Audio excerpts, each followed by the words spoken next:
Subscribe करें और bell दबाएं ताकि कोई खबर रह न जाए।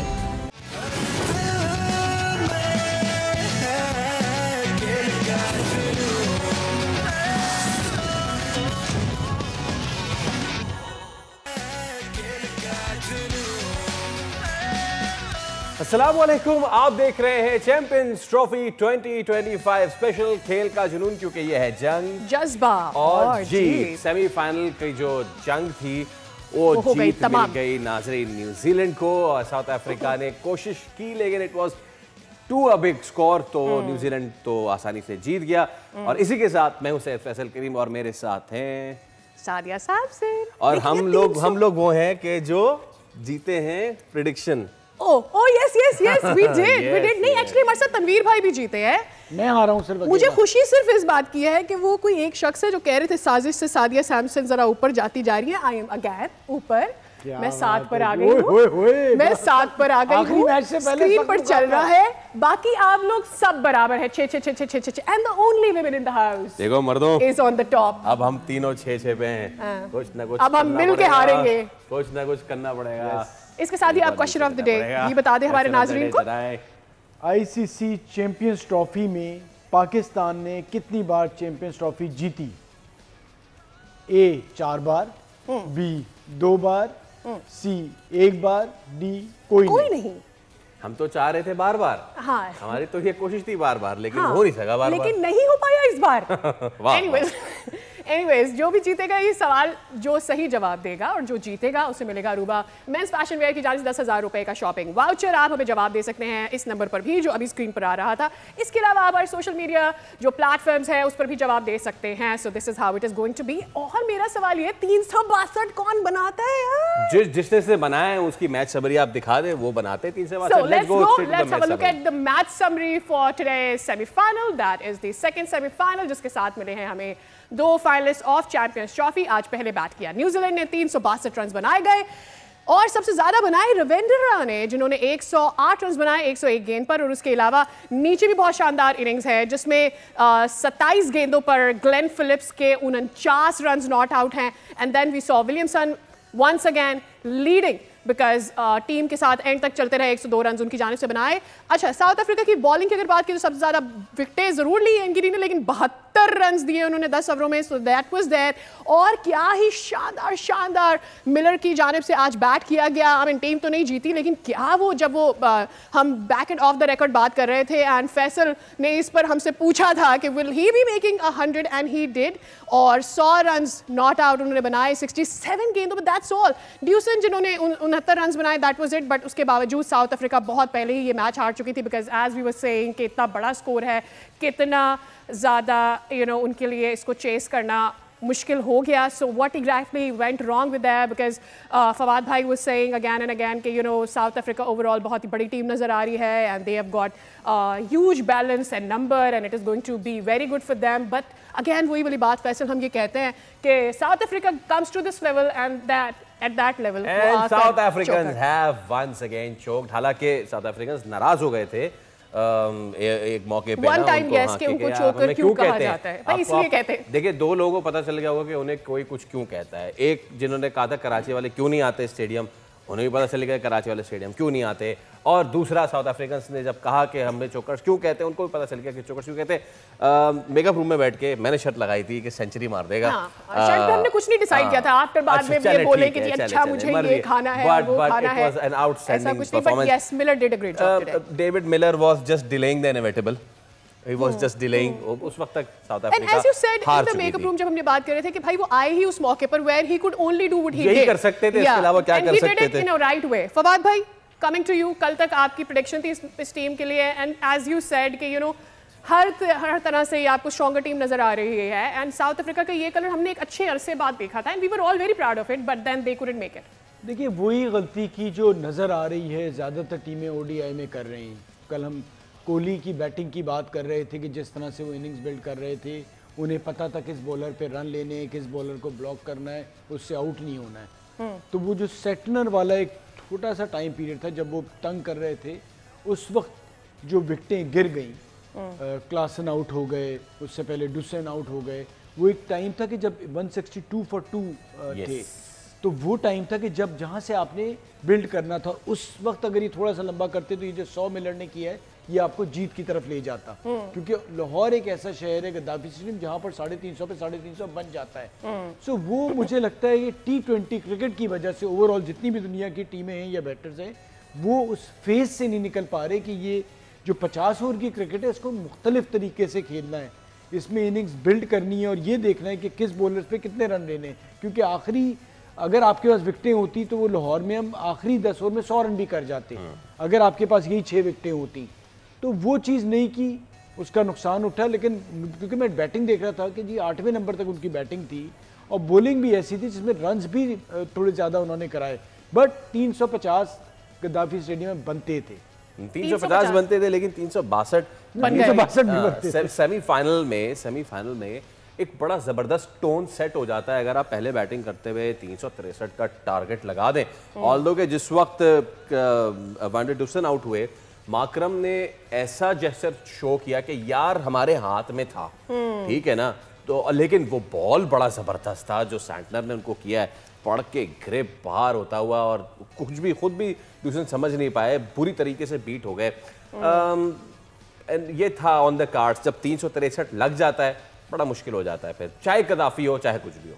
देखिए ये तो लाजमी सी चीज़ है, इसमें तो सोचने की मेरे ख्याल इतनी वो है ही नहीं कि इतना बड़ा टोटल जब इतने बड़े मैच में लगता है, इसीलिए तो कहते हैं कि जब बड़ा मैच होता है आप टॉस जीत के पहले बैटिंग करें।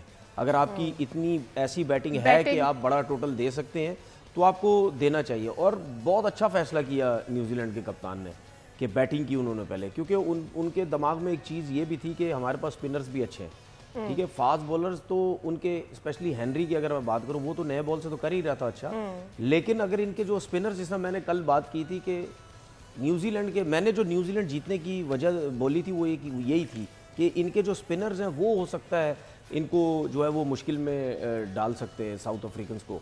तो मेरे ख्याल में रचिन रविंद्रा इनमें जो एक प्लेयर है जो ओपन करता है, बॉल लगने के बाद उसने 200 कर दिए, ठीक है, आप सोचिए अगर इसको रोज बॉल लग रही होती तो कितने कर जाता वो, सही है ना, मतलब यानी बॉल उसको डायरेक्ट, एक बात कर रहा हूँ, मतलब डायरेक्ट लगने के बाद बंदा तो वैसे ही पैनिक हो जाता है, हिल जाता है दिमाग, यार ये पता नहीं क्या हो गया, अब खेल पाऊंगा नहीं खेल पाऊंगा। इससे पहले बांग्लादेश के अगेंस्ट उसने 100 किया, आज उसने क्या मतलब आउटस्टैंडिंग उसने बैटिंग की है, क्या शॉट्स खेले। देखिए ऐसी जो पिचेस होती है ना, मैं बॉलर के हिसाब से बात कर रहा हूँ, देखने में साउथ अफ्रीका की बॉलिंग बहुत बड़ी लग रही थी, रबादा हो गए, नगीटी हो गए, यानसिन हो गए, मल्डर हो गए, देखने में लग रहा था कि बहुत अच्छी बॉलिंग लाइनअप है, ठीक है, लेकिन बात यह है कि ये बॉलिंग ऐसी पिचेस पे और जब सूरज में मैच हो रहा होता है वो इतना मुश्किल नहीं होता, ईजी हो जाती है, क्योंकि पिच बहुत अच्छी है, बॉल क्लियर नज़र आ रहा है। जब आप नाइट में जाके जब वो करते हैं ना बॉलिंग करते हैं तो उस टाइम फिर ऐसी बॉलिंग जो है वो आपको बहुत डिस्टर्ब करती है, एक तो रन चेस कर रहे होते हैं, उसके बाद तंग भी करती है कि यार इनकी बॉलिंग बहुत अच्छी है, थोड़ा सा रात की वजह से भी बॉल स्विंग थोड़ा सीम होता है, मुश्किल जो है वो डाल सकती है। मैं समझता हूँ कि आउटस्टैंडिंग और विलियमसन की तो क्या बात है, ठीक है ना, लोग कहते हैं ना किंग कोहली, देखिए वो किंग कोहली इसी वजह से कहते हैं कि उसने चेजिंग में 8000 रन किए हैं, 14000 में से चेजिंग में 8000 रन, लेकिन आप केन विलियमसन जैसे प्लेयर को आप पीछे नहीं रख सकते, ठीक है ना, ठीक है उस जैसे मैच विनिंग उसने मैचेस नहीं जितवाए हुए, लेकिन आप ये तो देखें ना कि अगर उसने मैचेस जितवाए तो उसके पास कितने बड़े बड़े प्लेयर साथ खेलते रहे। अगर विलियमसन की बात करते हैं तो उस लेवल के या उतने बड़े प्लेयर न्यूजीलैंड की टीम में नहीं आए। न्यूजीलैंड के बारे में हम क्या बात करते हैं, हमेशा यही बात करते हैं, चाहे बॉलिंग हो, चाहे फील्डिंग हो, चाहे बैटिंग हो, ये सब छोटे छोटे रन्स करके सब मिल के रन्स करते हैं और टीम को इतना अच्छा टोटल जो है वो लेके जाते हैं। फिर फिलिप्स ने बहुत ज़बरदस्त इनिंग खेली, मिचेल उसने खेली, लेकिन न्यूजीलैंड की जो सबसे अच्छी चीज़ मुझे लगी वो उनका एक वो है उनकी जो फील्डिंग स्टैंडर्ड है, क्या क्लास फील्डिंग की है, आप उनकी फील्डिंग देख लें, मतलब अगर एक नेचुरल फील्डर, एक अच्छा फील्डर है ग्लेन फिलिप्स, ठीक है, उसकी वजह से आप देखें कि सब में जान रहती है, सब में जान रहती है। ये नेचुरल सी बात है, अगर एक लड़का नेचुरल है, डाइवे मार रहा है, सब कुछ है, तो उसके बाद वो भी करते हैं और बार रेस और इनमें एक अच्छी चीज़ मुझे लगी, अगर मैं ऑस्ट्रेलियंस को देखूं, साउथ अफ्रीकन्स को देखूं या न्यूजीलैंडर्स को देखूं, इनके फास्ट बॉलर्स भी ऐसे फील्डिंग कर रहे होते हैं जैसे इनके कोई बैट्समैन है या कोई अच्छे फील्डर है। तो मतलब आजकल के दौर में ये शोभा भी स्ट्रॉन्ग करना जो है वो बहुत ज़रूरी है। एक और चीज़ जब गिलन फिलिप्स ने एक डाइव मारी तो उसके हाथ में बॉल लगे, कोने पे कोने उसका छिल गया थोड़ा सा। हाँ। फिर उसके बाद जो है वो सेंटनर ने डाइव मारी, उसके घुटनों पे उसको लगी। तो इन दोनों को देख के मुझे एक बात याद आई, मैंने बोला भाईजान ये न्यूजीलैंड नहीं है, ये पाकिस्तान है। ठीक है ना? न्यूजीलैंड में तो आप जैसी तैसी भी मारा, आप छिलते तो नहीं है ना, हम तो गेम है ना वहाँ पे, ग्रासी ग्राउंड होते हैं, रग्बी के ग्राउंड होते हैं, सही घास होती है। यहाँ तो हार्ड सरफेस हो, हार्ड है ना नीचे से, घास कहीं ना कहीं आपको नजर आएगा, कहीं ना कहीं नहीं नजर आएगा। तो वो जो छिलना छिलाना है ना, तो वो अच्छा, एक तनवीर भाई आपको याद होगा पिछले शायद शो में आपने ये बात की थी कि आपके पाकिस्तान में उतने अच्छे फील्डर्स इसलिए नहीं आते because we don't have that trophy. I agree with that. लेकिन जब ग्लेन फिलिप्स ने पहली डाइव मारी होगी, उससे पहले मारी होगी, जब उसने एक जबरदस्त the first catch of this tournament against Pakistan that he took, Rizwan का कैच सबसे बेस्ट लगा उस टाइम पे, was coming very fast towards him, उसने मारा, उसको पता चला होगा कि क्या हो रहा है, लेकिन he did it again and he did it again. कहने का मकसद ये है कि एक क्रिकेटर को एक दफ़ा पता चल गया है कि वो हार्ड सरफेस पर है, but not on the cost of winning of your team. यानी आपकी टीम को जीतना है, उसके लिए आप छिल भी रहे हैं, आप गिर भी रहे हैं, पढ़ रहे भी हैं। एक तो ये, दूसरा मुझे चूंकि हम फील्डिंग की बात कर रहे थे, आज मिलर ने चौके की तरफ गेंद दौड़ाई और अच्छा शॉट खेला, लेकिन केन विलियमसन जैसे वो चौका बचाते हुए उसे कन्वर्ट किया उन्होंने 2 रन्स में। हालांकि न्यूजीलैंड जीत रही है वो मैच, उसे पता है, सेकंड लास्ट ओवर था, उसके बावजूद वो जान लगा रहे हैं। Not trying to be rude, लेकिन मुझे पता है, having seen Pakistan team, not trying to be rude but having seen Pakistan team, अगर हमें पता होता कि हम मैच जीत रहे हैं, हम वो जाने देते 2 रन, हम कहते ठीक है भाई बंदे की सेंचुरी हो रही की जा रही है। देखिए इसी को कहते हैं प्रोफेशनलिज्म। सही है, जब आपको पैसे दिए जाते हैं ना, और इतने हैवी अमाउंट में पैसे आपको दिए जाते हैं, वो सिर्फ पैसे इसलिए नहीं दिए जाते कि आपने मैच जितवा दिया या आपने 5 आउट करके हमें दे देने। ठीक है, प्रोफेशनल बंदे का काम ही यही होता है, जब तक मैच खत्म नहीं होता आपने डाइवे भी मारनी है, आपने एफर्ट भी करनी है, आपने जान भी मारनी है, आप छिल भी जाएं, आप सब कुछ हो जाए। ठीक है, देखिए सारी चीज़ें, ये जो हम इन कंट्रीज़ की बात करते हैं ना, ये सारा सिस्टम नीचे से चलता हुआ आ रहा है। नीचे से हर चीज़ बताई जाती है, एजुकेट की जाती है कि भाई ये आपको पैसे दिए जा रहे हैं, ये आपका सिस्टम, ये आपकी जो है मेहनत है। हमें तो अपना पता है ना, हम तो चोरियां तो करते हैं ना हर चीज़ के अंदर, पैसे तो लेने का बहुत शौक है, काम हम सही तरीके से करते नहीं है। इसी तरीके से हम क्रिकेट में भी यही सब कुछ करते हैं।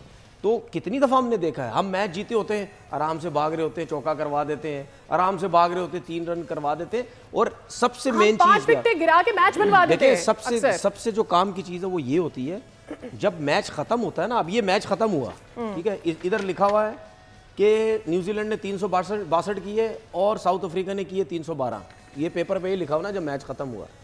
ठीक है, अब इन्होंने 312 में कितने रन रोके, यही अगर ढीले डाले हो, मैच जीत गए, वो चौका करा देता है, 314 होते लिखे हुए, ठीक है, या 320 होते। तो प्रॉब्लम ये है, बात ये कि जब आपका मैच खत्म होता है ना, आप as a player, as a coach, आप खुद वो कंफर्टेबल होते हैं, देखो यार हमने 362 किए थे और 80 रन से मैच मारा है, ये चीजें होती हैं। वरना आप ढीले डाले हो गए, आप 30 रन से उनको मैच। तो ये जब आप बड़े मैचेस में, जब आपने फाइनल जाके खेलना है और आप इस किस्म की चीजें करेंगे, रन रोकेंगे, तो टीम, दूसरी टीम पे प्रेशर जाता है कि देखो यार ये तो जाने भी नहीं दे रहे। ऑस्ट्रेलियन क्यों मशहूर है? ऑस्ट्रेलियन इसीलिए तो मशहूर है कि यार ये एंड तक जान मारते हैं, ये जान नहीं छोड़ते आपकी। कि अब स्मिथ की मैं बात करता हूँ, एक छोटी सी बात, क्या बॉलिंग थी स्मिथ के पास? कुछ भी क्या थी? कितने ओवर में रन चेस किए उन्होंने? 48 ओवर में, 48-49 ओवर में।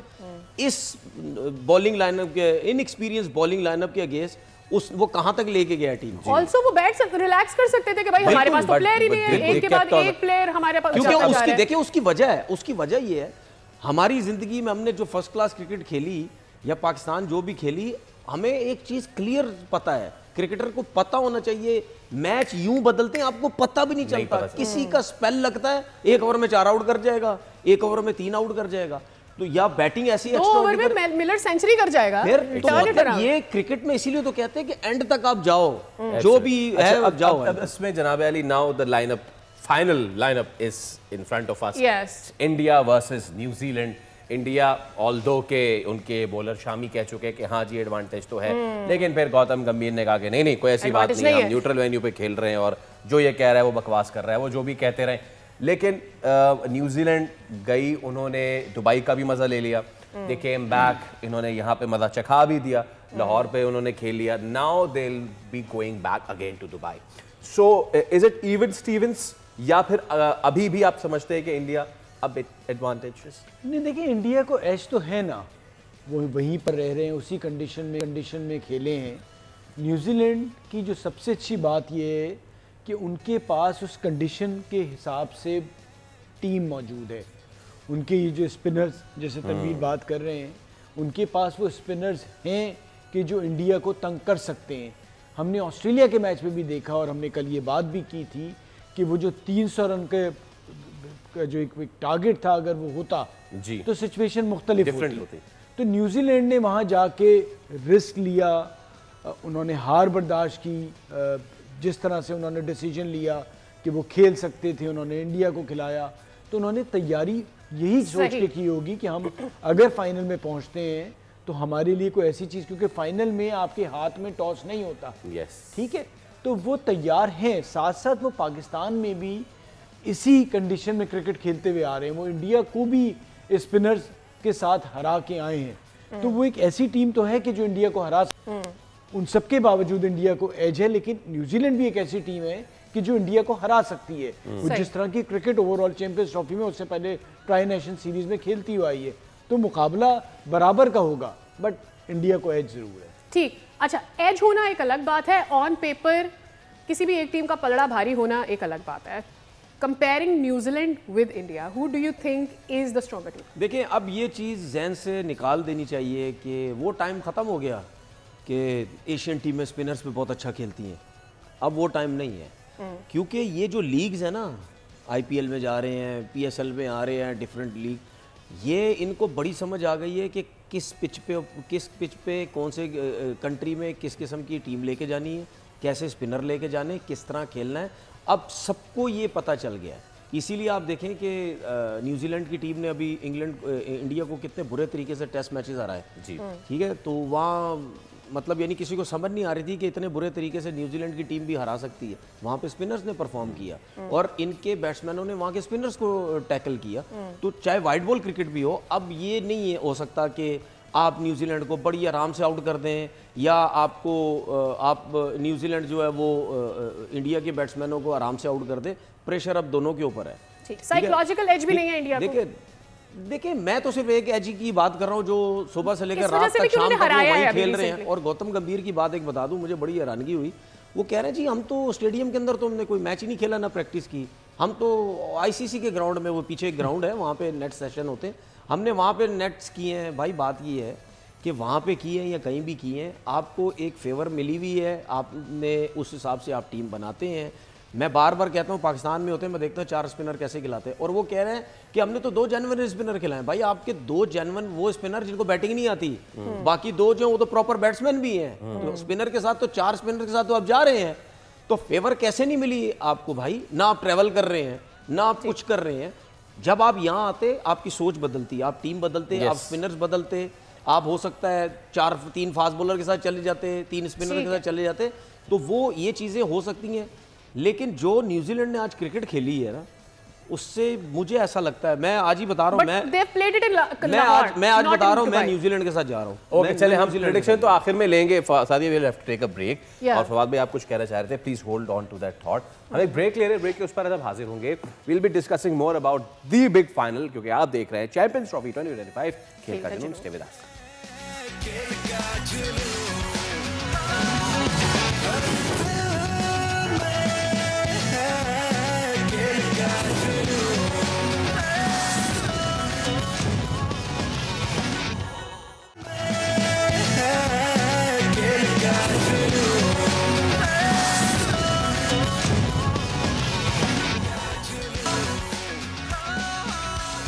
वेलकम बैक टू खेल का जुनून। ब्रेक पे जाने से पहले फवाद भाई कुछ कहना चाह रहे थे, तो फवाद भाई ओवर टू यू। अच्छा, मैं सुन रहा था सुनील गावस्कर साहब को, उन्होंने कहा कि जी कितना बड़ा इशू नहीं होना चाहिए, 1.5 घंटे की तो फ्लाइट है, तो वो तो अगर आप इंडिया में भी खेल रहे हैं, कहीं भी खेल रहे हैं, इतनी फ्लाइट, इतनी ड्यूरेशन की तो होती है। अच्छा, 1.5 घंटे की सिर्फ शायद कराची से 1 घंटे 45 मिनट, बट अगर आप लाहौर से या पिंडी से जा रहे हैं तो वहाँ से कोई तकरीबन 3 घंटे के करीब ही पड़ जाती है। और ये कहना कि एक टीम को तो कुछ करना ही नहीं है ना, आप सुकून से बैठे हैं, सारी टीमें आती हैं, मैच खेलती हैं, फिर आप रिलैक्स करते हैं, अपना जब नेट करना है तो नेट कर रहे हैं, तो आप उसी सिचुएशन में रहने। और ये आजकल के दौर में जब इतनी ज़्यादा क्रिकेट है और उसमें आपको इतना सुकून का एक माहौल मिल रहा है तो एक एडवांटेज तो जाता है, तो उसको जस्टिफाई करने की जरूरत नहीं है, क्योंकि आप जब जस्टिफाई कर रहे होते हैं तो चीजें सामने आ रही होती हैं कि आप गलत, आपके दिल में कुछ है तभी आप इस किस्म की बातें कर रहे हैं। सुनील गावस्कर साहब ने तो इस चीज की क्लैरिफिकेशन दे दी और इस चीज की जस्टिफिकेशन दी है कि इतना सा तो रास्ता है, तो भाईजान ये लाहौर से वागा भी तो इतना सा ही तो रास्ता है। देखिए तो राजीव शुक्ला साहब भी आ गए हैं। By the way, Rajiv Shukla साहब का आना क्या आपको लगता है, क्योंकि शुक्ला जी उसी वक्त आते हैं जिस वक्त क्रिकेट डिप्लोमेसी की कोई बात आगे पीछे ऊपर नीचे चल रही होती है। मैं ताने बाने मिलाता हूँ, अब मानना ना मानना आपकी बात है। पहले नेटफ्लिक्स पे एक डॉक्यूमेंट्री आई क्रिकेट पे इंडिया पाकिस्तान की, जिसमें क्रिकेट डिप्लोमेसी की बहुत बात की गई। अब शुक्ला जी आ गए हैं। शुक्ला जी एक ठंडे मिजाज के आदमी समझे जाते हैं, दोनों ममालिक के दरमियान क्रिकेट की बहाली पे बहुत वो काम कर चुके हैं इससे पहले भी। क्या होने जा रहा है तनवीर भाई? देखिए मैं तो जो आप सोच रहे हैं ना, मैं वो नहीं सोच रहा। अच्छा, मैं तो टोटल अगेंस्ट जाता हूँ इस चीज़ के। राजीव शुक्ला से पहले भी आ चुके हैं, हाँ, और अभी भी आए। पहले भी आए, गरम गरम चाय पी के चले गए, अभी भी गरम गरम चाय। लाजमी सी बात है, गरम चाय मिली होगी, ठंडी तो मिली नहीं होगी। तो इनके लिए सिक्योरिटी का कोई प्रॉब्लम नहीं है, ठीक है ना। साफियों के भी नहीं है, साफियों के लिए भी सिक्योरिटी का कोई प्रॉब्लम नहीं है। कहाँ से आते हैं ये क्या न्यूजीलैंड से आते हैं ये लोग? साफी न्यूजीलैंड से आया था, जो राजीव शुक्ला न्यूजीलैंड से आया था। यही लोग वहाँ बैठ के, इंडिया में बैठ के क्या बातें करते थे, सिक्योरिटी इश्यूज। गवर्नमेंट कहेगी तो जाएंगे, ठीक है ना। और जिस बंदे के साथ ये बैठे हुए हैं उसी ने सिक्योरिटी देनी थी ना। हाँ, ठीक है, जिस बंदे के साथ बैठ के आप तस्वीरें खिंचवा रहे हो, सिक्योरिटी उसी ने देनी थी। और उसी ने, चेयरमैन ने बोला था भाई सिक्योरिटी का प्रॉब्लम ही कोई नहीं है, हम देंगे खुली डुली सिक्योरिटी जो आपको चाहिए, अपनी बारी में सिक्योरिटी। और पॉलिटिशियन आए, कोई मसला नहीं, ठीक है। बीसीसीआई का वाइस प्रेसिडेंट आए शुक्ला, कोई मसला नहीं। लेकिन क्रिकेटर नहीं आए। क्रिकेटर को गवर्नमेंट से वो परमिशन लेनी है, और ये जो आते हैं इनको गवर्नमेंट से परमिशन नहीं चाहिए। बीसीसीआई के वाइस चेयरमैन को गवर्नमेंट से इजाजत नहीं लेनी चाहिए। मैं यही तो कह रहा हूं ना, मतलब नहीं ली होगी या नहीं ली होगी। मैं आपसे यही तो कह रहा हूं ना, इनको इजाजत मिल जाती है। क्यों? इनको सिक्योरिटी का प्रॉब्लम नहीं है। इनसे पूछें, ये जब आते हैं यहाँ पे बड़े मजे से होके जाते हैं, इनको जरा बराबर भी इनको प्रॉब्लम कोई नहीं होती कि नहीं जी हमें कोई प्रॉब्लम नहीं है। उल्टा जाके पाकिस्तान से वहाँ जाके कहते हैं कि जी मतलब यानी बड़ा मज़ा आया जी, बड़ा ख्याल किया, बड़ा खाना शाना दिया, हमारे तो पैसे भी नहीं लगे, हमें तो चाय भी पिलाएगी, हमें तो सब कुछ किया गया। तो ये चीज़ें क्यों नहीं होती? तो ये ड्रामेबाजी है, सब ड्रामेबाजी है। अब यही शुक्ला साहब जाके वहाँ पे बात करेंगे अपने मीडिया से, हम तो ऐसी बात कर रहे थे, हम तो टूर्नामेंट था, सेमीफाइनल था, बुलाया था तो हम चले गए। लेकिन मसला ये है कि अगर आप हमसे ये पूछते हैं कि इंडिया पाकिस्तान जानी चाहिए, उसके लिए मैं कुछ नहीं कह सकता, क्योंकि हम कुछ नहीं कर सकते। वो गवर्नमेंट जो है हमारी वही सब कुछ करेगी, जब तक वो इजाज़त नहीं देंगे हम नहीं कर सकते। लेकिन मेरे लिए और पॉलिटिशियन के लिए इजाजत है कि हम पाकिस्तान जा सकते हैं, खिलाड़ी नहीं आ सकते, खिलाड़ी नहीं जा सकते। अच्छा, इस हिपोक्रेसी के ऊपर बात करेंगे, इसके ऊपर भी बात। हमारे साथ एक कॉलर मौजूद है जिनका नाम है हफीज अहमद, और आप कॉल करें। मैं चिन्योट से। अस्सलाम वालेकुम, क्या सवाल है आपका? अस्सलाम वालेकुम जी वालेकुम। तनवीर साहब अस्सलाम वालेकुम। वालेकुम सलाम भाई। सर क्या हाल चाल है? ठीक है आप? अल्लाह का शुक्र, आप सुनाएं सवाल आपका। सर सवाल ये है कि अगर न्यूजीलैंड की टीम सेलेक्ट हुई है न्यूजीलैंड के लिए पाकिस्तान की, तो आप कितना मुतमिन है? ठीक है जी, वो अगर आप हमें कुछ टाइम से सुन रहे हैं ना तो आप सवाल नहीं करते, आपको समझ आ जाती हम कितने मुतमईन हैं। फिर भी यार बिल्कुल, देखिए मैं तो बिल्कुल मुतमईन नहीं हूँ। बिल्कुल एक नई टीम लेके चले गए हैं, और देखें वही उसी पे ही है कि लग गए तो ठीक है, परफॉर्म कर दिया, ठीक हो गया। अच्छा, वरना अच्छा इसमें इनके सवाल को ऐड करते एक चीज़ और बताऊं, जो हम बात कर रहे थे ना कि यंग लड़के, भाई मुझे एक बात बताया, आपने सलमान आगा को कप्तान बना दिया, ठीक है। अगर टीम हार जाती है तो उसके ऊपर डबल प्रेशर है।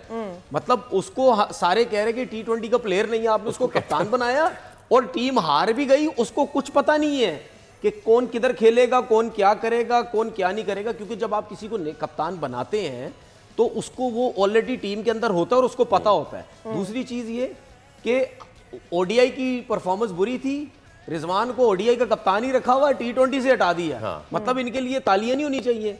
मतलब जिन लड़कों ने अगर परफॉर्मेंस नहीं दी, वो लड़के जिन पे ज्यादा बात हो रही है वो ओडीआई के अंदर हैं, और चेंजिंग जो है वो सारी T20 में कर दी। ये आपकी सिलेक्शन ना समझ आने वाली। अच्छा, the hottest topic we were discussing, Shukla साहब वाली बात जो कर रहे हैं, एक तो उस पर आपका कमेंट वन थिंग, लेकिन जिस हिपोक्रेसी की हम बात करते हैं, आई मीन कोई भी चीज़ जब ऑड होती है, इंडिया उसके ऊपर बिल्कुल भी एक सेकंड भी सोचता नहीं है और उसके ऊपर तबसरा करता है। And where it comes to Pakistan, खुला तबसरा होता है उसके ऊपर, ठीक है। और पाकिस्तान हमेशा मुझे ऐसा लगता है फिर भी डिफेंडिंग पोजीशन में या सटल पोजीशन में होता है। हमारे यहाँ से कोई भी ये क्यों नहीं साथ ही कमेंट कर देता कि कोई भी पीसीबी से ये कमेंट कर सकता है कि जी हमने देखा कि शुक्ला साहब यहाँ पर आए हैं, हमने उनको एक अच्छी सिक्योरिटी फराहम की है, यकीनन उनकी टीम को भी दे सकते थे। Why did that comment not come this time and it never comes? एक तो ये, और उसके बाद आपका शुक्ला साहब के लिए आप कितने खुश हैं ये भी बता दीजिए। नहीं, खुश की बात नहीं है। क्रिकेट जो है, अगर आप पिछले 20 सालों से देखें पाकिस्तान इंडिया की, उसे सियासत से जोड़ा गया है, ठीक है। आपके सियासी ताल्लुकात बेहतर करने में क्रिकेट के ज़रिए ही इंडिया दाखिल हुआ है या पाकिस्तान के ताल्लुकात हुए, ठीक है। और सियासत में कभी दरवाजे बंद नहीं होते, ये सबसे इम्पॉर्टेंट होता है। शुक्ला साहब जो हैं BCCI का या इंडिया में मेंबर ऑफ पार्लियामेंट भी रहे, एक उनका ऐसा फेस है जिसको पाकिस्तान में एक्सेप्ट किया जाता है, और वो बड़े नरम धीमे मिजाज के आदमी हैं। लेकिन डिसीजन मेकर नहीं है। डिसीजन मेकर सर, डिसीजन आज नहीं होता, डिसीजन कभी भी किसी वक्त भी चेंज होता है, उसके लिए कुछ लोगों को रखा जाता है। तो ये सोचता हूं कि हुआ होगा तो आए होंगे। अगर नहीं, आई डिसएग्री विद दैट दो, बट अगर आप सियासी उस पर देखें ना, तो यू नेवर नो कि कब पॉलिसी चेंज होती है सियासी, और उस वक्त आपको शायद ये जो एक चाय के लिए आए हैं वो आए हैं, तो वो शायद दोबारा वहीं से सिलसिला शुरू हो जाए। जहां तक आप पाकिस्तान की बात कर रहे हैं, आपके एक इवेंट नहीं हो रहा था, ठीक है। इंडिया के आगे इंग्लैंड ने कुछ नहीं बोला, इंडिया के आगे साउथ अफ्रीका ने कुछ नहीं बोला। या तो आप ये भी लेते या ये भी नहीं लेते, ठीक। मैं आपको एक रियलिटी बता रहा हूँ, आप उसमें जज्बाती होने वाली बात नहीं होती कि जी हम यूं कर लेंगे, ऐसे नहीं होता। दुनिया में, कमर्शियल वर्ल्ड में आप जिस पोजीशन पे खड़े होते हैं वहां से बात होती है, समझिए आप। वो इस वक्त ऊपर खड़े हैं, और ये हमारे लिए नहीं, पूरे क्रिकेटिंग वर्ल्ड में वो चला रहे हैं। अगर आपने करना था, ठीक है जी, आप कहते जी हम या तो हमारे यहाँ पूरा इवेंट होगा वरना नहीं होगा, आप स्टैंड ले लेते। तो आपकी क्या कोशिश है, जो बाकियों की भी कोशिश है, कि आप कोशिश करते हैं कि जी आपने ताल्लुकात को उस सतह पे नहीं छोड़ना है कि वो इससे भी खराब हो। तो और ये सारी जो चीज़ें होती हैं, आपने कहा जी पीसीबी ने क्यों नहीं बोला, तो ये आपके भी डिसीजन फॉरेन ऑफिस से बात करके बयान निकलता है। लेकिन ऐसा नहीं हो सकता कि शुक्ला साहब, अच्छा एक कॉलर है, लेकिन ऐसा नहीं हो सकता फवाद भाई कि शुक्ला साहब आ रहे होते और फॉरेन ऑफिस को नहीं पता था कि वो आ रहे होते, और उस पर आपका कोई कमेंट, आई मीन दिस नहीं, तो उन्हें पता है। मैं कह रहा हूं कि पीसीबी अगर बयान देगा तो उनकी मर्जी से देगा। Correct. अगर फॉरेन ऑफिस ने कहा होगा कि नहीं जी आप खामोशी से तो फिर इसको निपटाएं, तो खामोशी हुई। फिर हम रिसीविंग एंड पे रहते हैं आई थिंक इसमें। अच्छा खैर, हमारे साथ कॉलर मौजूद है। अस्सलाम वालेकुम, कौन बात कर रहे हैं, क्या सवाल है आपका? मैं खां से। जी बताइए। ये हर सीरीज में नया आदमी ले आते हैं, इत्मीनान नहीं होता क्या? जी दोबारा सवाल कीजिएगा, आपकी आवाज ठीक से नहीं आई। हर सीरीज में नया आदमी लेके आते हैं, किसी पे इत्मीनान नहीं करते। इंडिया का देख लो, कब के खेल रहे हैं, वो एक पे इत्मीनान किया हुआ है। उनकी वो परफॉर्मेंस तो ऑलरेडी ठीक है, वो क्या हमारी परफॉर्मेंस नहीं है यार? इत्मीनान करें एक पे, वो उसको इत्मीनान भी हो जाएगा कि मैं भी अच्छा खेलता हूँ। उसको इत्मीनान ये नहीं होता कि मैं अगली सीरीज में नहीं खेलूंगा, अपने होगा या नहीं होगा। सही है, ठीक है, बहुत शुक्रिया आपके सवाल का। अच्छा इस पे आइएगा, एतमाद नहीं है क्या? हर सीरीज में नया आदमी आ रहा है। नहीं, वो तो जाहिर सी बात है, हर सीरीज में नया आदमी आ रहा है, हर सीरीज में नया कोच आ रहा है, हर सीरीज में नया चेयरमैन आता है, हर सीरीज से आगे पीछे वो सिलेक्टर सब नए नए आते हैं, ठीक है, नए आते हैं। एक मैं सिर्फ राजीव शुक्ला की बात कर रहा हूं भाई, अगर ये ऊपर बैठे हुए हैं, ये इनके पास बहुत पैसा है, तो अपनी मर्जी से पाकिस्तान आएंगे, अपनी मर्जी से आएंगे जाएंगे, मतलब अपनी मर्जी से बोलेंगे मेरा दिल कर रहा था मैं आ रहे हैं चाय पीने वास्ते, टीम नहीं भेजेंगे। यार ये ड्रामा मत लगाओ, ये ड्रामे लगाते हैं सब। हम हमेशा जो है वो कोशिश ये करते हैं कि हमारे रिलेशन जो है वो इन लोगों से बेहतर हो, जिसकी वजह से बार बार हम कहते हैं कि नहीं जाने दो जाने दो जाने दो जाने दो, लेकिन ये आके चले जाते हैं। ऐसा नहीं होता भाई, ऐसा नहीं होता। मतलब अगर आप आके गए हो, आप जाओ ना गवर्नमेंट के पास, अपनी गवर्नमेंट के पास जाओ, मैं होके आया हूँ, मैं दूसरी दफ़ा आया हूँ, ठीक है, बड़े ज़बरदस्त इंतजाम है, बड़ी ज़बरदस्त सिक्योरिटी है, यहाँ तो कोई प्रॉब्लम ही नहीं है। नहीं, लेकिन वो क्यों जाएंगे भाई? मसला ये है ना, इनकी कोई वैल्यू ही नहीं होगी, इनकी कोई वैल्यू ही नहीं होगी। क्या वैल्यू है? मतलब अगर हम अच्छा, हम इस पिक्चर को यूं क्यों नहीं देखते कि उनको भेजा गया है ताकि और बहुत सारी चीजों में जहां इंडिया को एडवांटेज होता है, यहाँ वो पाकिस्तान नहीं आया है, ये पता क्यों भेजा गया है, ये पता क्यों भेजा गया है, उनको भेज दिया गया है कि चलो चीजें अच्छी भी दिखे। ये पता क्यों भेजा गया है? बस दुनिया को मुंह बंद कराने के लिए भेजा गया। That's what I'm saying. देखो जी, हमारा बंदा आ गया है, अच्छा। आपका कप्तान तो आया नहीं यहाँ पे, क्यों? कप्तान के लिए सिक्योरिटी नहीं थी यहाँ पे क्या? सही, ठीक है। आपका एक सहाफी आके चला गया यहाँ से, और वो दो और खुला डुल्ला घूम रहे हैं, वो लाहौर में खुला डुल्ला घूम रहे हैं, ठीक है। और वही सहाफी वहां बैठ के कह रहा है सिक्योरिटी का मसला है, इंडियन टीम की सिक्योरिटी। अब कह रहा है मैं तो समझता था सिक्योरिटी का प्रॉब्लम होगा, मैं तो समझता था मुझे प्यार नहीं मिलेगा, ठीक है। मतलब यानी अब वहां जाके कह रहा है सब कुछ मिल गया मुझे। उस वक्त आप मफरूजों पे चल रहे थे। उस टाइम आप हमने स्टैंड क्यों नहीं लिया? हम कहते हैं कि जी हमारी टर्म्स हो गया। तो फवाद भाई यही सवाल तो मैं आपसे कर रही थी कि हमने स्टैंड क्यों नहीं ले? मैं तो आपसे कह रहा हूं ना कि क्रिकेट बोर्ड को लेना चाहिए। जब आपने नहीं लिया तो आप एक्सेप्ट करें कि आप कमजोर विकेट पे खेल रहे हैं, आप कमजोर विकेट पे खेल रहे हैं, वो आपसे ऊपर है, ये रियलिटी है। उस टाइम उसको आइडिया हुआ कि भाई ये तो सब कुछ है। तो बात ये है कि जब आपके लोग यहाँ आते हैं ना तो उनको जाके बोले भी, ठीक है ना, कि आप हमें भेज तो देते हैं दुनिया के सामने मुंह बंद कराने के लिए, चलो यार पाकिस्तान में टूर्नामेंट हुआ, हमारी टीम तो वहां खेली, हम जाके सिर्फ चक्कर लगा के आए थे, 2 घंटे का तो सफर है, तो उनको बताओ। लेकिन मसला ये है कि इनकी कोई वैल्यू नहीं है जब तक इनको ऊपर से ऑर्डर नहीं मिलेगा, इनके प्लेयरों की आवाज नहीं निकलती। जब वो पाकिस्तान की साइड लेके बात करते हैं उनके ऊपर प्रेशर आता है, कभी ट्विटर डिलीट कर देते हैं, कभी क्या कर देते हैं, किसी में हिम्मत ही नहीं है वहां पे बात करने की। इसीलिए उनके प्लेयर्स भी पाकिस्तान के अगेंस्ट होते हैं। तो मेरा सिर्फ क्रिकेट बोर्ड से ये वो है कि भाई अगर इस किस्म की चीजें होती हैं तो आप भी कहीं ना कहीं थोड़ा सा स्टैंड लें, जिस तरीके से इस दफा लिया गया ना हाइब्रिड का, इन चीजों पे भी स्टैंड लें। कोई मसला नहीं है, कोई मसला नहीं। बोले कि भाई ये कोई तरीकेकार नहीं है, वैसे नहीं आते हो, टीम नहीं भेजते हो, आके चाय पी के चले जाते हो। वैसे कोई आपको रूड होने के लिए नहीं कह रहा है या हार्श होने के लिए। मेरा सिर्फ कहने का मतलब पता क्या है, आज नहीं, कल नहीं, परसों नहीं, भाई जमाना हो गया, ये चीजें चल रही हैं, तो कब स्टैंड लोगे भाई? अच्छा, एक और डिप्लोमेसी वाला मुझे सवाल करना है। हम हमेशा ये कहते हैं, I have not heard a single voice coming from India कि पाकिस्तान इंडिया सीरीज होनी चाहिए, होगी या नहीं, अनलेस कि उसके पीछे कोई साजबाज या बाजपुर्स हो रही हो फ्रॉम द बैकग्राउंड। पाकिस्तान में बहुत बात की जाती है, इंडिया के साथ हमें सीरीज करनी चाहिए, हमारा स्पोर्ट्समैन स्पिरिट नजर आना चाहिए। You know the other team और the country is not giving you the due respect. इसमें देखो, इसमें एक चीज बताऊं, इसमें पाकिस्तान और इंडिया या पाकिस्तान आके सिक्योरिटी, ये इनका एक ड्रामा है, ये बहाने मारते हैं। चलो जी, पाकिस्तान में आप कहते हो ना सिक्योरिटी का प्रॉब्लम है, आप बायलैटरल सीरीज दुबई में क्यों नहीं खेलते, आप किसी और कंट्री में क्यों नहीं खेलते? इनका ये मसला नहीं। ये देखिए, ये जो सिक्योरिटी का वर्ड है ना, इन्होंने आगे रख के ये दुनिया को बोल बताते हैं कि देखिए जी हम इस वजह से नहीं आते। भाई आप बायलैटरल सीरीज दुबई में खेल रहे हैं, ये क्यों नहीं खेलेंगे किसी और कंट्री में भी? क्योंकि सारी बात है पैसे की।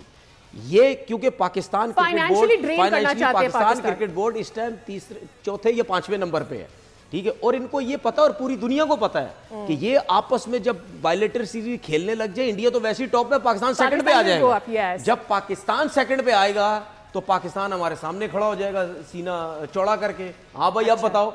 उसकी वजह यह है कि इनके पास जो आईसीसी की तरफ से पैसा जाता है उतना ही या उससे थोड़ा सा कम फिर पाकिस्तान क्रिकेट बोर्ड के पास जाना लग जाएगा। जितने आप ऊपर हैं उतना आपको पैसा मिलेगा। तो मेन रीजन ये है, ये फाइनेंशियली पाकिस्तान, क्योंकि आप साल के अंदर 2 सीरीज करवा लें, 2 करवा लें सिर्फ, वो जितनी सीरीज होती है ना, सबसे ज्यादा पैसा यही कमाएंगे। दुनिया आएगी, मैच देखने आएंगे, लोग आएंगे। अच्छा, उससे एक और चीज होगी, जब ये मैचेस होने लग जाएंगे, ये गर्मा गर्मी कम हो जाएगी, आवाम की गर्मा गर्मी कम, इधर उधर से ऊपर की गर्मा गर्मी कम। पॉलिटिकल वोट एजेंडा है, वो ये नहीं चाहते, वो ये नहीं चाहते कि ये गर्मा गर्मी मैचेस कर करके रिलेशन अच्छे हो, कम हो, क्योंकि वोट भी तो लेने हैं ना उन्होंने। इनका ये सब तरीकेकार है और कोई वजह नहीं है इन लोगों की। ठीक, इसके साथ ही हमारे साथ विनर भी आ गए हैं। वकाश शेख, आपने आज के सवाल का बिल्कुल ठीक जवाब दिया है और इसके साथ ही आपने जीता है अरूबाज मेन वेयर की जानिब से 10,000 रुपए का शॉपिंग वाउचर। बहुत बहुत मुबारक हो, आपने सोशल मीडिया पे हमें जवाब दिया। जनाब, आज तो मैच डे जो था हो गया, हमारे पास कल का भी दिन है, सो हम आज ही प्रेडिक्शन ले लेते हैं और हम फिर कल आपको दोबारा से यह मौका देंगे कि अगर आपको लगता है ऊपर नीचे करनी है अर्ली, क्योंकि 2-3 दिन में अगर आपको पता चलता है कि टीम में कोई तब्दीली की जा सकती है या कुछ हो गया और हमें इतनी जल्दी चलिए क्या? ठीक है, आप ऊपर नीचे कर लीजिएगा, देंगे हम। ऊपर नीचे कर लीजिएगा ना, क्या मसला है इसमें। भाई पहले प्रेडिक्शन दिखा दें, पहले प्रेडिक्शन दिखा दें एक बार फिर। मैं देखना चाह रहा हूँ दैट मैजिकल फिगर प्रेडिक्शन हमारी जो है, प्रेडिक्शन अभी तक क्या क्या हुई है हमारी, हम कितना जीत मैं चुके हैं। टॉपर हूँ ये मुझे पता है। आप लीड कर रही हैं, मिस सादिया लीड कर रही हैं, और बाकी हम तीनों जो है अब वो एक टर्म पे आ गए हैं, हम एक पेज पे आ गए हैं हम तीनों। तो फवाद भाई come on, right now believe के इंडिया के ज्यादा बेहतर चांसेस है। न्यूजीलैंड जीत सकता है। मैं न्यूजीलैंड के साथ जाऊंगा। न्यूजीलैंड के साथ जाएंगे आप? Today India, I can change tomorrow and tomorrow. वाह जी वाह, हाँ। ये चेंज वेज क्या ये मैं बता दूं, ये जो अच्छा अब सरप्राइज ऑप्शन ये दिया था था, फैसल ने, सरप्राइज ये था, ऑप्शन दिया था। सरप्राइज ये था कि ये जो चेंज वाली चीज है, इस पे आगे पीछे सरप्राइज पेनल्टी लगेगी। कौन सी पेनल्टी ये लगेगी? नहीं देखिए, हम दोनों ने बता दिया ना। देखिए मैं न्यूजीलैंड ले रहा हूँ और मैं आखिर तक न्यूजीलैंड पे जाऊंगा। सही। तो जिन लोगों ने कहा है कि वो ऊपर नीचे करेंगे, उनके लिए हम आखिर में अच्छा मुझे एक बात बताए ना, आप भी ले लेना क्या पिच को, हमने पिच को क्या करना है, बॉल ब्रेक वाला बनेगा, सीधा बनेगा, ठीक है ठीक है ठीक है, मैंने इंडिया ले लिया। एक तो मसला ये है इंडिया किसने लिया? मैंने और फवाद भाई टुक इंडिया, आई टुक इंडिया, आप दोनों का है। ऑल राइट, चले आज के प्रोग्राम से इतने, आपसे कल फिर मुलाकात होगी, अपना ख्याल रखिएगा। आप देख रहे थे चैंपियंस ट्रॉफी 2025, खेल का जुनून। अल्लाह हाफिज। बाय।